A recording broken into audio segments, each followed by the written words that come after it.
இதில் ஒன்றும் குறைச்சல் இல்லை, சமைச்சிடத்தான் தெரிஞ்சுக்கல்ல. இதில் ஒன்றும் குறைச்சல் இல்லை, சமைச்சிடத்தான் தெரிஞ்சுக்கல்ல.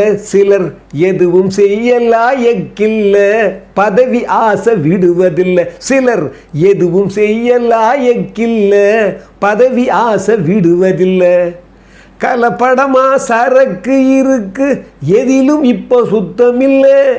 கலப்படமா சரக்கு இருக்கு, எதிலும் இப்போ சுத்தமில்லை. அது புலப்படும் நாள் வரும் வரைக்கும் என்ன சொல்லி குத்தமில்லை. போக போக தெரியும் அம்மா பொங்குற வேலை, ஆக்க பொறுத்த அம்மாவுக்கு ஆற பொறுக்கல. பார்க்க பார்க்க சிரிப்பு வருது, அடக்க முடியலே.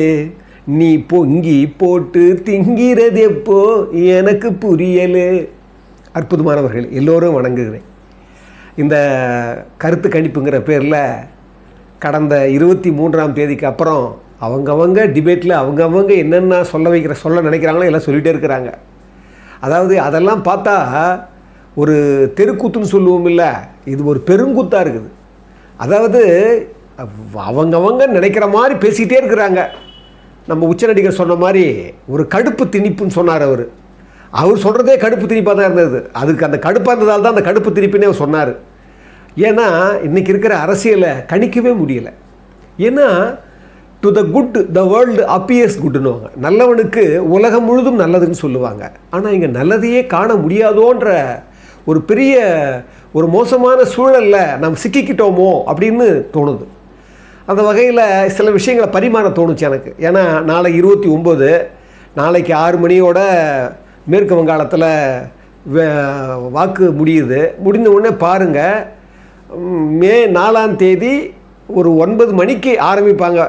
அந்த ஆரம்பிக்கிறதுக்கு முன்னால் வரைக்கும் நாம் என்ன ஒன்றா பேசிகிட்டு இருக்கலாம். அதனால தான் நான் அடிக்கடி சொல்கிறது, வகுத்தான் வகுத்த வகையெல்லால் கோடி தொகுத்தார்க்கும் துய்த்தல் அரிதுன்னுவார் ஐயா. ஊழில் விற்பார். வகுத்தான் வகுத்த வகையல்லால் கோடி தொகுத்தார்க்கும் துய்த்தல் அரிதுன்னுவார். ஏற்கனவே இந்த ஊழை நாம் வகுத்து வச்சு வைத்தான். அந்த விதி, அந்த ஊழ் அது என்ன சொல்லியிருக்கிறதோ அதுபடி தான் நடந்தாகணும், அதுபடி தான் நீ வாழ்ந்தாகணும். நீ என்ன தான் கோடி தொகுத்தாலும் தூக்க முடியாதுடான்னு சொல்லி ஒரு அற்புதமான குரல். அது சில பகுத்தறிவாளர்களை ஒத்துக்க மாட்டாங்க. இப்போ உதாரணத்துக்கு கலைஞர் கருணாநிதி அவர்களும் சிற்பின்னு ஒருத்தர் அவர் எழுதினாங்க, இதை கொண்டு சொல்லியிருக்க மாட்டாங்க. இன்னும் சொல்ல போனால் ஊழுங்கிற அந்த அதிகாரமே ரஷ்யாவில் ட்ரான்ஸ்ஃபர் பண்ணும்போது, ரஷ்ய மொழியில் ட்ரான்ஸ்ஃபர் பண்ணும்போது எடுத்துட்டாங்கன்னு சொல்லுவாங்க. ஏன்னா இதை ஏன் நான் கோட் பண்ணுறேன் அப்படின்னா, நம்ம கணக்கு கிடையாது. நம்ம என்ன விரும்புகிறோமோ அதுதான் ஒவ்வொருத்தர் கணக்கு. இப்போ டிபேட்டில் பேசுகிறவங்க எல்லாரும் அவங்க விரும்புகிறாங்கன்னு அர்த்தம். அது என்ன பண்ணாலும் என்ன செஞ்சாலும் என்ன தான் நடுநிலையாக அவங்க நடக்கணும்னு நினச்சா கூட அந்த டிபேட்டில் உட்காரும்போது என்னாகும், அவங்க சார்பாக வந்துடும். இப்போ நானும் பேசும்போது எனக்கு ஒரு விஷயம் இருக்கும், எனக்கு தெரியாமலே அந்த விஷயம் வந்துடும் உங்கள்கிட்ட. ஆனால் நான் பொதுவாக பேசணும் அப்படின்னு தான் பேசுவோம். ஆனாலும் நமக்கு ஒரு அறம் தெரியும் பாருங்கள், அந்த அறத்தை ஒட்டி தான் நம்முடைய சிந்தனைகளும் கருத்துக்களும் வரும். அந்த வகையில் பாருங்கள், இன்றைக்கி எனது கடந்த ஒரு 3-4 நாளாக எனக்கே ஃபோன் மூலமாகவே கிட்டத்தட்ட ஒரு நாளைக்கு 3 மணி நேரம் நான் பேச வேண்டியதாக இருக்குது. ஏன்னா என் நண்பர்கள் எல்லாமே தன்னை பற்றிய வாழ்க்கையை விட, தன் வாழ்க்கையை விட நாட்டு வாழ்க்கை ரொம்ப முக்கியம், நாட்டை ஆளுகிறவர்கள் ரொம்ப முக்கியன்றதால அவங்க என்ன பண்ணுறாங்க, எல்லாம் கேட்குறாங்க. உங்களுக்கு தெரியும், இப்போ உச்சநடிகர் அலையாக வந்தது. அந்த அலையை யாருமே எதிர்பார்க்கலை. ஆனால் என்ன பொதுவான கருத்து சொல்கிறாங்கன்னா, என்ன எல்லாருமே இப்படி சொல்கிறாங்களேன்னா, எப்போவுமே நான் அடிக்கடி சொல்லுவேன், முன்னாலே போகிறவன் தடுக்கி விழுந்தா பின்னால் வரவனுக்கு தீவெட்டி பிடிச்ச மாதிரி அங்கே சர்க்கிளாக நடக்குது. நம்ம பார்த்து போனோம்னு நினைக்கிறது ஒன்று. இன்னொன்று, முன்னால் போகிறவன் நல்ல ஒரு வெற்றியாளனாக போனால் அவன் எந்த வழியை ஃபாலோ பண்ணால் அந்த வழியை நம்ம ஃபாலோ பண்ணணும்னு நினச்சிட்டு போகிறவங்களும் உண்டு. அந்த வகையில் நான் அடிக்கடி சொல்லுவேன், எம்ஜிஆருக்கு பெரிய அலை இருந்தது 1977. ஏன்னா நல்லா நீங்கள் யோசிக்கணும், இந்த இடத்துல நீங்கள் கொஞ்சம் நீங்கள் கவனமாக சிந்திக்கணும். 1972 அவர் கட்சி ஆரம்பிக்கிறாரு அக்டோபரில். அதுக்கு முன்னமேயே ஒரு திமுக மாநாட்டில் அவர் பேசும்போது நிறைய பிரச்சனைகள் வருது, சலசலப்பு வருது. அப்போவே அவர் என்ன சொல்கிறாரு, அந்த திமுக மாநாட்டிலே கேட்குறாரு, நீங்கள்லாம் மந்திரிகளெல்லாம் ஊழல் பண்ணுறாங்க, நம்ம கட்சியை சார்ந்த மந்திரிகளெல்லாம் ஊழல் பண்ணுறாங்கன்னு உங்களுக்கு தெரியுமா, நீங்கள் நம்புறீங்களான்னு கேட்கும்போது அந்த கூட்டம் அமைதியாக இருக்குது. நாங்களெல்லாம் ஊழல் செய்கிறோம் நீங்கள் நம்புறீங்களா அப்படின்னு எம்ஜிஆர் கேட்குறாரு தன்னை முன்னிலைப்படுத்தி. அப்போ இல்லைன்னு மறுக்கிறாங்க. பாருங்கள் எவ்வளோ துணிச்சல் பாருங்கள். அவர் தன்னுடைய கட்சி மாநாட்டிலேயே நாங்கள்லாம் நீங்கள் ஊழல் செய்கிறாங்க நீங்கள் நம்புறீங்களா அப்படின்னா இல்லைன்றாங்க. மந்திரிகளெல்லாம் ஊழல் பண்ணுறாங்கன்னு நம்புறீங்களான்னா அமைதியாக இருக்கிறாங்க. அது ஒத்துக்கிறாங்க, சம்மதமாக ஒத்துக்கிறாங்க.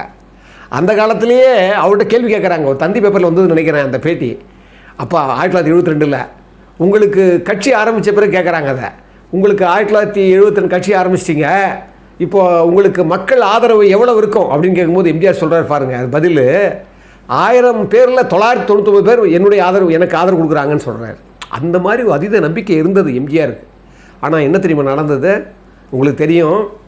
1977 எலெக்ஷனில் 200 இடத்துல நிற்கிறார் எம்ஜிஆர். அவர் கூட யார் யார் முதல்ல கூட்டணின்னு பார்த்தீங்கன்னா இந்திய கம்யூனிஸ்ட்டை அதிகமாக இடம் கட்டாங்கன்னு விட்டுறாரு. இந்திரா காங்கிரஸ் அதிகமாக இடம் கட்டாங்க விட்டுறாரு. பல முனை போட்டி அங்கே இந்திரா காங்கிரஸ், திமுக, மற்றதெல்லாம் ஜனதான்னு ஒன்று வருது. அதுவும் 14 சீட்டு வாங்கிச்சு. அப்போ பார்த்தீங்கன்னா அந்த காலத்தில் 200 சீட்டு நின்ன எம்ஜிஆர் 1977 130 கிட்ட தான் வராரு. 130 அந்த அட்டலில் சின்னத்தோடு ஜெயித்தவங்க மற்றவங்களாம் சேர்த்து பார்த்தீங்கன்னா 30% தான் ஓட்டே வாங்கியிருந்தார். ஏன்னா பலமுனை போட்டி அது. ஏன்னா பாருங்கள் 30% தான் வாங்கியிருந்தார். மற்றவங்கெல்லாம் கம்மி 24, 27 இப்படி தான் வாங்குறாங்க. காங்கிரஸ் அப்போ இந்திரா காங்கிரஸ் இதெல்லாம் பார்த்தீங்கன்னா அப்போ பழைய காங்கிரஸ் தான் ஜனதாவாக மாறி போச்சு. ஏன் நான் சொல்ல வரேன்னா அந்த 30% வாங்கின எம்ஜிஆர் தான் முதல்ல சிஎம் ஆகிறாரு. ஒரு பெரிய கட்சியை, ஒரு பெரிய அந்த பக்கம் இந்திரா காங்கிரஸ், இந்த பக்கம் பார்த்தீங்கன்னா கருணாநிதி அவர் வந்து ஆளுங்கட்சியாக இருந்து எமர்ஜென்சியெல்லாம் வந்து அது அடுத்த வருஷம் நடக்குது. கிட்டத்தட்ட 30% தான் ஓட்டு வாங்குறார். அப்போ அதில் என்ன தோணுதுன்னா நமக்கு ஒரு அறம் அவரிடம் இருந்தது. அதனால தான் அந்த 30% அவர் ஓட்டே நீங்கள் பார்த்தீங்கன்னா 1980 நாடாளுமன்றத்தை தோத்துடுறாரு. தோற்ற பிறகு உடனே பிப்ரவரியில் வந்து நாடாளுமன்ற எலெக்ஷன் வருது. அதில் 2 இடம் தான் வருது அவருக்கு. அதுக்கு தோத்துட்டார் பிறகுன்னு பார்த்தா காங்கிரஸ் அவங்களும் கூடுறாங்க. அப்போ அதுக்கப்புறம் பார்த்தீங்கன்னா 38% வாங்குறாரு. யார்? எம்ஜிஆர் மட்டுமே. 1980 சட்டமன்றத்தில் நடக்கும்போது மே மாதம் நடக்குது எலெக்ஷன். 38% தான் வாங்குறாரு. 1984 37% நினைக்கிறேன். ஐ திங்க் 37, 38 நினைக்கிறேன். அவ்வளோதான். பார்த்தீங்கன்னா இதுக்கு நான் சொல்ல வரேன்னா அப்பேற்பட்ட எம்ஜிஆர், அப்பேற்பட்ட ஒரு வல்லமை பெற்றவர், மக்கள்கிட்ட அவ்வளோ எல்லா மனதுகள்லையும் நிறைஞ்சவர் கூட அவ்வளோதான் வாங்க முடிஞ்சது. அரசியல் வந்து அவ்வளோ சாதாரணமானது கிடையாது.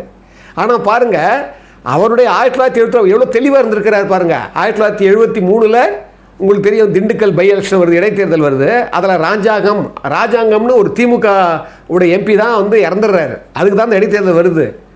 அந்த நேரத்தில் எம்ஜிஆருடைய மூமெண்ட்டை பாருங்கள். அந்த சமயத்தில் அவர் வந்து என்ன பண்ணுறாரு, வலது கம்யூனிஸ்ட் கல்யாண சுந்தரம், இடது கம்யூனிஸ்ட் பாலசுப்ரமணியம் ஒருத்தர் இருந்தார். இந்த 2 பேர் மட்டுமே கூட வச்சுக்கிட்டு அந்த இடைத்தேர்தலை சந்திக்கிறார். எம்ஜிஆருக்கு நல்ல மவுஸ் இருக்குதுன்னு தெரியும் இந்திரா காங்கிரஸுக்கு. அப்போ சி சுப்பிரமணியம் அவர் வந்து மினிஸ்டர் ஆண்டவர், ஒரு உயர்ந்த அரசியல் நடத்துகிறவர். காமராஜர் ஐயா பீரியடில் அவர் மந்திரியாக இருந்தவர் தமிழ்நாட்டில்.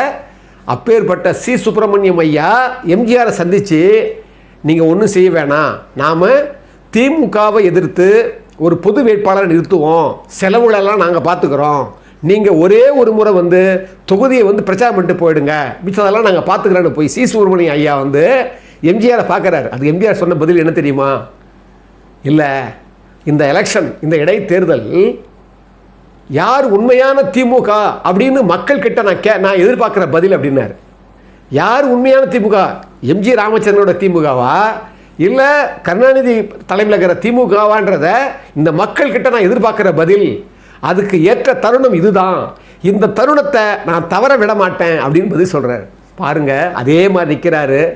உங்களுக்கு தெரியும், சில பேர்லாம் தெரியும், எம்ஜிஆர் 2,60,000 சில்லற ஓட்டு வாங்குறாரு. அதுக்கப்புறம் NSV சித்தன் தனித்தனியாக நிற்கிறாங்க. அவர் தான் பழைய ஸ்தாபன காங்கிரஸ். அப்புறம் காமராசர் உயிரோடு இருக்கிறார்.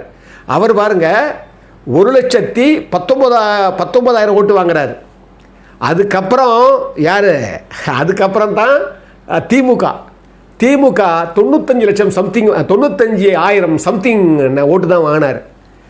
இந்திரா காங்கிரஸ் 5,000 ஓட்டுன்னு நினைக்கிறேன். பார்த்து 4வது இடம் இந்திரா காங்கிரஸுக்கு. 3வது இடம் தான் ஆளுங்கட்சியாக இருந்த அப்போ எப்போ 1973 ஆளுங்கட்சியாக சிஎம்மாக இருக்கிறாரு கருணாநிதி அவர்கள். அப்போவே 3வது இடம் தள்ளிட்டார் எம்ஜிஆர். பாருங்கள், எதுக்கு சொல்ல வரேன்னா எவ்வளோ தெளிவு பாருங்கள். அவர் நினச்சிருந்தா சரி பரவாயில்ல, வாங்க ஒரு பொது வேட்பாளர் நிற்க வைக்கலாம், பரவாயில்ல, பணம் அவங்க பார்த்துக்கிறாங்க, செலவு போயிருக்கலாம். ஆனால் அவர் எவ்வளோ கான்ஃபிடென்ட் பாருங்கள். இந்த தருணத்தை நான் தவறவிட மாட்டேன்னு சொல்கிறார். அப்போ என்ன பண்ணியிருக்கணும் இப்போ யோசிச்சு பாருங்கள். இப்போ சமீபத்தில் ஈரோடு இடைத்தேர்தல் ஒன்று வந்தது, ஈரோடு கிழக்குன்னு நினைக்கிறேன், இடைத்தேர்தல் வந்தது முன்னால், இந்த எலெக்ஷனுக்கு முன்னால். அப்போ என்ன பண்ணாங்க, அப்போ இதே மாதிரி நின்று இருக்கலாம். விக்ரவாண்டி பரவாயில்ல, அப்போ தான் ஆரம்பிக்கிறார் கட்சியே, விட்டுருங்க. அந்த ஈரோடு இடைத்தேர்தலில் இந்த உச்ச நடிகர் வந்து அப்போவே ஒரு இடைத்தேர்தலில் வந்து போட்டிகிட்டு இருந்தாருன்னா அவருக்கு என்னென்னு தெரிஞ்சிருக்கு. அவரே பயப்படுறார். ஒருவேளை ரொம்ப கம்மியான நம்ம இடம் வாங்கியிருந்தோம்னா கொஞ்சம் பண்ணிட்டா என்ன ஆகிறது, அதுக்கப்புறம் நம்ம இந்த மவுசை தலை அதெல்லாம் என்னென்னு அதுதான் சொல்ல வந்தேன். தனக்கு என்ன வேணும் என்னன்றது ஒரு தெளிவு வேணும். இன்றைக்கி அலை இருக்குதுன்னு சொன்னால் இந்த அலை உருவாக்குனது யார்? நம்ம இதற்கு முன்னால் இருந்தால் பாருங்கள், உச்ச நடிகர் திரு ரஜினிகாந்த் அவர்கள். அவர் என்ன பண்ணார், நான் வரேன்னு ஒரு 3வது இடம், ஒரு ஃபில் பண்ண வேண்டிய இடத்த, ஒரு அழகான இடத்த, சேவை பண்ண வேண்டிய ஒரு சேவை செய்யக்கூடிய ஒரு ஸ்தானத்தை அவர் மிஸ் பண்ணார். ஒழுங்காக அவர் ஆரம்பித்து ஒரு நல்ல ஆரோக்கியமாக போயிருந்தால் கமலே யோசிச்சிருப்பார், விஜய் யோசிச்சிருப்பார். ஏன்னா அந்த இடம் காலியாகவே இருந்தது. அதுக்கெல்லாம் காரணம் அவர். அது மட்டும் இல்லை, கடந்த 5 ஆண்டுகளாக இவங்க பண்ண ஆட்சி அவங்க குடும்ப ஆட்சி, வாரிசு ஆட்சி, எப்போ பார்த்தாலும் ஊழல் ஆட்சி, லஞ்ச லாவண்ய ஆட்சி, சட்டம் ஒழுங்குகள் சரியில்லை, எங்கே பார்த்தாலும் போதை சம்பந்தமான குற்றங்கள், இதெல்லாம் நலிந்து போய் என்னாச்சு, ஒரு வெறுப்புணர்ச்சி உருவாக்கிடுச்சு. அந்த வெறுப்புணர்ச்சியில் எதிர்க்கட்சியும் பெருசாக எதிர்க்கட்சியாக இருந்திருந்தால் கூட அந்த எதிர்க்கட்சியும் தன்னை வலுப்படுத்திக்கிற தன்மையை இழந்துட்டாங்க. அதனால் என்ன ஆச்சுன்னா, இப்போ இருக்கிற உச்ச நடிகருக்கு யாரோ ஒருத்தர் அந்த 3வது பிளேஸ் என்ன ஆயிடுச்சு, ஏற்கனவே கொஞ்சம் அவர் சினிமா மூலமாக பயங்கர பெரிய பிம்பமாக இருந்ததால் இன்றைக்கி இருக்கிற அந்த ஜென்சி அந்த கூட்டம் இருக்குது பாருங்கள், அவங்க எல்லாம் என்ன பண்ணிட்டாங்க, அவர் மேலே தன்னை அறியாமலேயே ஒரு காலம் அவர் மேலே வந்து ஒரு ஈர்ப்பை உருவாக்கிடுச்சு. அதனால தான் இந்த ஈர்ப்புங்கிறது சாதாரண ஈர்ப்பு கிடையாது. சில பேர் காணவே தெரியாது, நம்ம சொல்லவே முடியாது, நமக்கு தெரியாமலே நம்ம ஒரு ஈர்ப்பை நம்ம வந்து உள்ளே இறங்கிடுவோம். அந்த வகையில் அவங்க எல்லோரும் கேட்குறாங்க, என்ன எப்படி வந்து இந்த ஈர்ப்பு வந்தது அப்படின்னா, எப்போவுமே பலவீனமான சூழலில் தன்னை மட்டும் முன்னிறுத்துகிற ஒருத்தன் பெரிய பலசாலியாக கருதப்படுவான். இது ரொம்ப உளவியலான விஷயம் ஒன்று. 2வது, அலை என்பது எப்போவுமே எப்படி இருக்கும் அப்படின்னா, கடற்கரை ஓரத்தில் தான் இருக்கும், கடலுக்கு நடுவில் அலை வராது. என்ன காரணம்னா, இங்கே ஏற்கனவே இருக்கிற கட்சிகள் எல்லாமே ஏற்கனவே பழம் தின்று கொட்டை போட்டவங்க. இப்போ புதுசாக வர்ற வாக்காளர்களும் அந்த இளம் வாக்காளர்களும் புதுசாக போடுறாங்க, அவங்க தன்னை வந்து தெரிவிச்சுக்கிறாங்க, நாங்கள் தான் இதுக்கு தான் ஆதரவுன்னு. அப்போ இவங்களாம் ஆதரவுன்னு சொல்லும்போது அந்த மொத்த கூட்டமும் அவருக்கே போட்டால் கூட, சிறுபான்மை ஓட்டிலிருந்து திமுகலேருந்து கழிச்சா கூட, பொதுவான வாக்காளர்கள் அந்த ஆன்டி இன்கம்பன்சின்னு சொல்கிறோமில்ல, அதை பார்த்து போடுறவங்க என்ன போட்டாலும் இவங்கெல்லாம் சேர்ந்து தான் விஜய்க்கு ஓட்டு போடணும். ஞாபகம் வச்சுங்க. அவங்க ஏற்கனவே 20 படியில் நிற்கிறாங்க திமுக, அதிமுக 20 படியில் நிற்கிறாங்க. இவர் இங்கேருந்து தான் ஆரம்பிக்கிறார், முதல் படியிருந்து இப்போ தான் ஆரம்பிக்கிறார். அப்போ என்ன ஆகும் அப்படின்னா, அவங்க 20 படியிலேருந்து 2 படி 3 படி போகிறதுக்கு முன்னால் கடன்னு இவர் என்ன பண்ணுவார், 15 படி 10 படி 5 படி 18 படின்னு வந்துடுவார். ஆனால் வந்தால் என்ன ஆகும் அப்படின்னா, அவங்க 24வது படி 25வது படி, இவர் 20வது படி, அவங்க 30வது படியாருன்னு வச்சுக்கோங்க. நான் சொன்ன பாருங்க, எம்ஜிஆர் வந்து 1977 30% தான் வாங்கினார். அதை போல் அவங்களுக்குள்ளே யார் முன்னால் பின்னால் பார்த்து அங்கே தான் அந்த வெற்றியினுடைய தன்மை வருமே தவிர, இவர் கிட்ட போவார தவிர போக முடியாது. நம்ம என்ன பண்ணுறோம், அலையை மட்டும்தான் பார்க்குறோம். நான் அடிக்கடி சொல்லுவேன், கடற்கரையினுடைய இடையில கடலுக்கு உள்ளே இருக்கிற நடுமையத்தில் நீங்கள் பார்த்தீங்கன்னா அமைதியாக இருக்கும், ஆனால் அங்கே தான் நீரோட்டம் அதிகமாக இருக்கும். அதே போல் என்னதான் இவங்க வந்து ஒரு பெரிய எழுச்சி பெற்று ஒரு பெரிய பேரலை, ஒரு சுனாமி மாதிரி வந்திருந்தா கூட ஏற்கனவே இருக்கிற ஸ்ட்ரக்சரை அவ்வளோ சுலபமாக உடைக்க முடியாது. இது நம்முடைய தமிழ்நாட்டோட அரசியலை வந்து அவ்வளோ சுலபமாக கணிக்க முடியாது. அவங்கவுங்க பேசுகிறாங்க, அப்படி அமைஞ்சாலும் சொல்ல முடியாது. அதாவது என்ன சொல்கிறேன், நாம் வாழ்க்கை என்பது வெறும் கணிதத்தால் மட்டுமே கணிக்க முடியாது. ஓஷோ சொல்லுவார், அது காவியத்தன்மை உடையதுன்னுவார். இறைவனுடைய கணக்கு நமக்கு தெரியவே தெரியாது. ட்விஸ்ட்டு ரொம்ப அதிகமாக ட்விஸ்ட் இருக்கும். மே 4ஆம் தேதி நீங்கள் பாருங்கள், உட்காந்து பாருங்கள், அன்னைக்கு தர்ம கணக்கெல்லாம் தெரியும். சில அறக்கணக்கு தான் அரசியல் நடத்தும். நான் அடிக்கடி சொல்லுவேன், இதுக்கு முன்னால் நடந்ததெல்லாம் நீங்கள் பாருங்கள், இதுக்கு முன்னால் நடந்த எலெக்ஷனுடைய ரிசல்ட்டெல்லாம் நீங்கள் பாருங்கள், எப்போவுமே இப்படி தான் இருக்குது. சில பேர் என்ன கேட்பாங்க, சார் நீங்கள் சொல்கிறீங்க இவ்வளோ மோசமான ஒரு கட்சி அது திமுக, ஒரு தீய சக்தி, அது எப்படிங்க 5 வருஷம் ஆண்டுச்சு, இவ்வளோ காலம் எப்படிங்க ஆண்டுச்சின்னு சொன்னால், அதுக்கு பொதுமறையை வச்சுருக்கிறாங்க. தர்மத்தின் வாழ்வுதனை சூதுகவும் தர்மம் மறுபடி வெல்லும், அதான் இயற்கை சூத்திரமே. அதனால் சூது கவ்வாமல் வராது, சூது வரும். ஒரு ஒரு கேடுகட்ட ஆட்சி, ஒரு மோசமான ஆட்சி, ஒரு தீமையான ஆட்சி எல்லாம் உலகத்தில் நடந்து தான் இருக்குது. அது நடக்காமல் சொல்ல முடியாது. ஆனால் அதையும் புறக்கணிக்கிற மாதிரி தன்மை அடுத்த ஆட்சிக்கு வரும். அது மாற்றம் வந்து எனக்குமே நிகழக்கூடியது தான். ஆனால் ஒரு வகையில் யோசிக்கும்போது இன்றைக்கி இருக்கிற உச்ச நடிகரை பற்றி பேசும்போது சொல்லுவாங்க, நான் சொல்லுவேன் அவருடைய பெயின் ரொம்ப கம்மி. ரெண்டாவது முக்கியமான விஷயம் என்னென்னா அவருடைய தன்மை நோக்கம் இருக்குது பாருங்கள். அவருடைய உடல் மொழி, அவர் தன்மை, அவருடைய கத்தி பேசுகிறது, சத்தம், இதெல்லாம் என்ன பண்ணோன்னா இளம் வாக்காளர்களை கவரும். ஆனால் ஒரு நடுநிலையோடு இருக்கிறவங்க, உண்மையை யோசிக்கிறவங்க, இவங்கெல்லாம் என்ன பண்ணுவாங்கன்னா இவரை யோசிக்கிறத விட ஆப்போசிட்டில் இவங்க 2 பேருமே சரியில்லைப்பா சரி போடுப்பான்னு போடுவாங்க. ஆனால் எல்லாரும் போட மாட்டாங்க. ஞாபகம் வச்சுக்கோங்க, இது நிர்வாகம் என்பது, ஆட்சியியல் என்பது சாதாரணமான விஷயம் கிடையாது. எடப்பாடி பழனிசாமி சொன்ன மாதிரி 8 கோடி பேரை ஆள வேண்டிய ஒரு வாழ்வு அது. அந்த வாழ்வை அவ்வளோ சுலபமாக நம்ம வந்து டப்புன்னு கேப்சர் பண்ண முடியாது. அப்படி கேப்சர் பண்ணாலும் நிலைக்காது. அதனால் என்ன சொல்லுவாங்கன்னா இதெல்லாம் வந்து நம்ம எப்போ தெரியும்னா மே 4ஆம் தேதி தெரியும். ஆனால் ஒன்று, அன்னைக்கு ஏற்றுக்கிற தன்மையை நாம் எல்லாருமே இப்போ வச்சுக்கணும். ஏன்னா அறம் ஆளுகிறது. இந்த உலகத்தில் சூரியன் வருவது யாராலே, சந்திரன் தெரிவது யாராலேன்னு கவிமணி தேசிய விநாயகமில் ஒரு அழகான பாட்டு சொல்லுவார். இந்த இயற்கை பிரபஞ்சமெல்லாம் எப்படி ஒன்றோடு ஒன்று இடித்து கொள்ளாமல் அதனுடைய போக்குலேயே சரியாக போகிறதோ அதை போலவே தான் மக்களுடைய மனோ நிலைகளிலும் இறைவன் கொலுவிட்டிருந்து சரியான ஒரு தீர்ப்பை அளிப்பான். இன்னும் சொல்ல போனால் நம்ம என்ன எதிர்பார்க்குறோமோ அந்த தீர்ப்பை விட, இறைவா உன் தீர்ப்பை நாங்கள் ஏற்றுக்கிற மாதிரி நீ உன்னுடைய எது நல்லதோ அதை நீ கொடுன்னா நம்ம கேட்கணுமே தவிர நம்ம தீர்ப்பை நம்ம கேட்கக்கூடாது. அதனால் இன்றைக்கி இருக்கிற அந்த கருத்து கணிப்புகள் எல்லாம் கடுப்பு கணிப்புகள் தான், வேறு வழியில் கழுத்து அறுக்கிற கணிப்புகள் தான், வேறு வழி கிடையாது. ஆனால் இதையும் நம்ம பார்த்து சுவாரஸ்யமாக அணுகி இதை கடந்து மே 4ஆம் தேதி அறம் சார்ந்த ஒரு முடிவு வரும்னு சொல்லி இதை வந்து ஒரு எல்லாரும் கேட்குறாங்கல்ல. அதனால தான் கண்ணாசன் சொல்லுவார், ஐயா கவியரசு கண்ணாசன், பொண்ணும் பொருளும் மூட்டை கட்டி போட்டு வச்சாரு, இவர் போன வருஷம் மழையை நம்பி விதைச்சாரு, ஏட்டு கணக்க மாற்றி மாற்றி எழுதி வச்சாரு, ஈசன் போட்ட கணக்கு மாறவில்லை போய் விழுந்தாரு. பாப்பா என்ன அழகு பாருங்க, ஈசன் போட்ட கணக்கு மாறவில்லை போய் எல்லா கணக்கும் ஈசன் கணக்கே. அன்புள்ள மிக்கவர்களே, தமிழ் டிவியினுடைய இந்த சேனல் இந்த அளவுக்காவது இயங்கிக்கிட்டு இருக்குதுன்னா அதுக்கு உண்மையானவர்களும் நல்லவர்களும் ஒத்துழைக்காமல் இது நடக்காது. அந்த வகையில் இந்த சேனலை பார்க்குறவங்க உண்மையாக மனதுக்குள்ளே அந்த இதயத்துக்குள்ளே ஒரு ஈரம் இருக்கிறவங்க, நிலை இருக்கிறவங்க, கொடுக்கணுன்ற எண்ணம் உங்களுக்கு வந்துச்சுன்னா நிச்சயமாக இந்த தமிழ்த்திக்கு உதவணும்னு சொல்லி உங்களை மீண்டும் வணங்குவதில் நான் பெருமகிழ்ச்சி கொள்கிறேன்.